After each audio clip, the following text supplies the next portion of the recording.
There are very few people in Wales who have not heard about Betty Campbell. Our reporter Noah Neal has a personal connection to Miss Campbell's incredible story. On any given day, hundreds of people pass by this bronze statue of Betty Campbell, while many people don't know who she is. Well, who is she exactly? Let's find out by going back to my old school in Butetown. It's been 5 years since I attended Mount Stuart Primary School in Cardiff, but it has always felt like a special place in my heart and the entirety of Wales's heart, because this is the school Betty Campbell worked at as the first black head teacher. Last term, our top Ms. Aziz was my teacher back in year 5, and not only does she teach in Mount Stuart, but Betty Campbell was her mentor.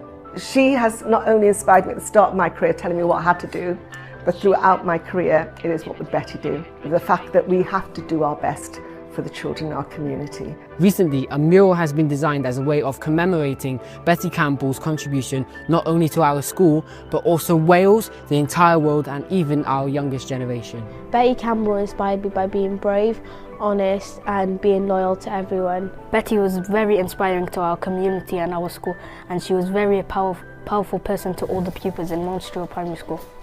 As Betty Campbell was super brave, she helped motivate me into becoming a leader in our school. She followed her dreams of being a head teacher even though she got let down. Not only do we have these rare photos and movie clips to help us remember Betty Campbell's legacy, but now we have a very special mural designed in her honour at a school that held a very important place in her heart.